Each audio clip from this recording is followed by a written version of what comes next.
दोस्तों, माइथोलॉजी से जुड़ी कहानियों को जानने के लिए इस चैनल को सब्सक्राइब करें और नीचे दिए गए घंटी के साइन को भी क्लिक करें। महाभारत यह सिर्फ एक युद्ध की कहानी नहीं, बल्कि जीवन, धर्म और नियति का एक विशाल ग्रंथ है। और इसके सबसे चमकते सितारों में से एक हैं अर्जुन, धनुर्धारी, योद्धा, भगवान कृष्ण के सखा।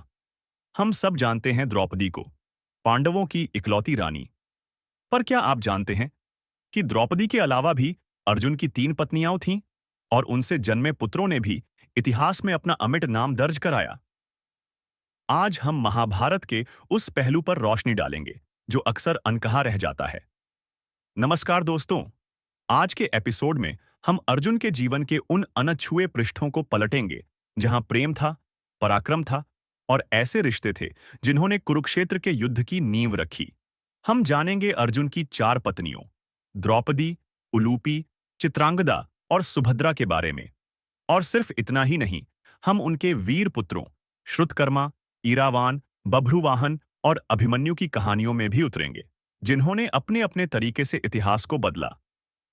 यह सिर्फ नाम और संख्या नहीं है दोस्तों, इन कहानियों में छुपी है त्याग, प्रेम, अलौकिक शक्ति और ऐसी घटनाओं की श्रृंखला जिनके बिना महाभारत अधूरा है।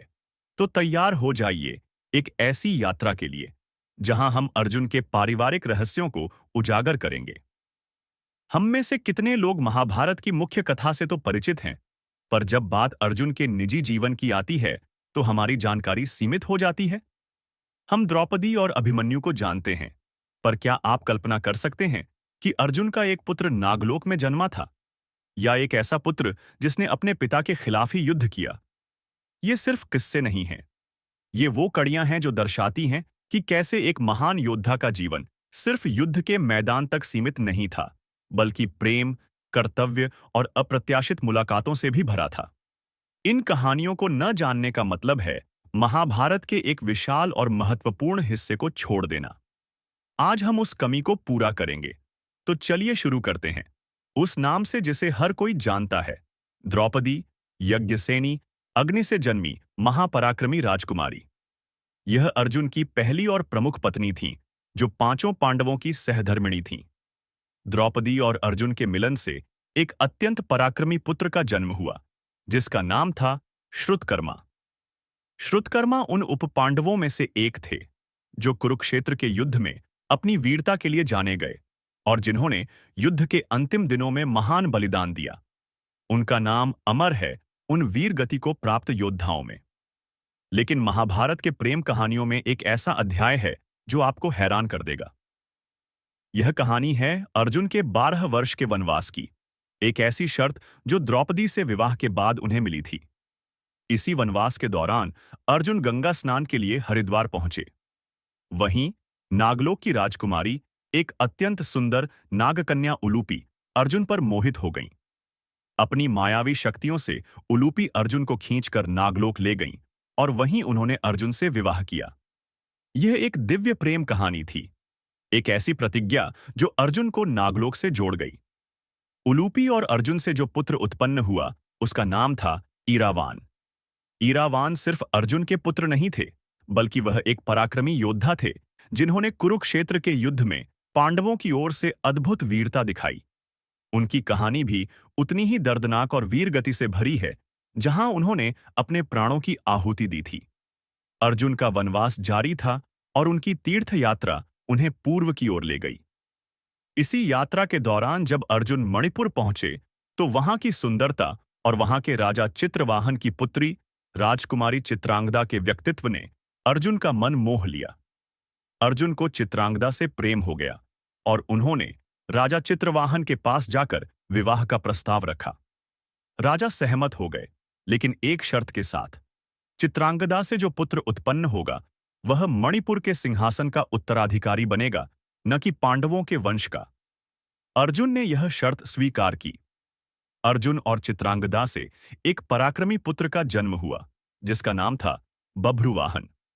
यह वही बभ्रुवाहन है जिन्होंने बाद में अपने ही पिता अर्जुन को अश्वमेध यज्ञ के दौरान चुनौती दी और उन्हें युद्ध में परास्त कर दिया था। यह कहानी धर्म संकट, पुत्र प्रेम और नियति के अनोखे खेल का एक अद्भुत उदाहरण है। यह दर्शाता है कि कैसे अर्जुन के जीवन में सिर्फ युद्ध नहीं, बल्कि अप्रत्याशित रिश्तों के जटिल धागे भी बुने हुए थे। अपनी वनवास यात्रा के अंतिम पड़ाव में अर्जुन द्वारका पहुंचे और यहीं उनकी मुलाकात हुई स्वयं भगवान कृष्ण की छोटी बहन, सौंदर्य और सरलता की मूर्ति सुभद्रा से। अर्जुन और सुभद्रा एक दूसरे को देखते ही मोहित हो गए। भगवान कृष्ण ने स्वयं इस प्रेम विवाह में अर्जुन और सुभद्रा की सहायता की और उन्होंने विवाह किया। इस विवाह का महत्व न केवल अर्जुन के लिए था, बल्कि यह पांडवों और यादवों के बीच एक अटूट संबंध भी बना गया। इन दोनों से उत्पन्न पुत्र को कौन नहीं जानता, वह महापराक्रमी, अत्यंत बुद्धिमान और वीर अभिमन्यु। अभिमन्यु ने अपनी माता के गर्भ में ही चक्रव्यूह तोड़ना सीख लिया था। उनकी वीरता, उनका शौर्य और कुरुक्षेत्र में उनका बलिदान, यह महाभारत के सबसे मार्मिक और प्रेरणादायक अध्यायों में से एक है। अभिमन्यु, जो चंद्रदेव के अवतार थे, का विवाह मत्स्य राजकुमारी उत्तरा के साथ हुआ था और इन्हीं अभिमन्यु और उत्तरा से एक और महान पुत्र का जन्म हुआ, जिनका नाम था परीक्षित। परीक्षित वही हैं जिन्होंने कुरुक्षेत्र के भयानक संहार के बाद पांडवों के वंश को आगे बढ़ाया और बाद में एक महान राजा के रूप में प्रसिद्ध हुए। उनकी कहानी दर्शाती है कि कैसे जीवन चलता रहता है, कैसे एक पीढ़ी दूसरी पीढ़ी को जन्म देती है और कैसे महाभारत के पात्रों का प्रभाव सदियों तक महसूस किया जाता है। दोस्तों, हमने देखा कि अर्जुन का जीवन सिर्फ युद्ध के मैदान तक सीमित नहीं था। उनकी हर पत्नी, हर पुत्र की कहानी महाभारत की मुख्य धारा से गहराई से जुड़ी हुई है। चाहे वह नागलोक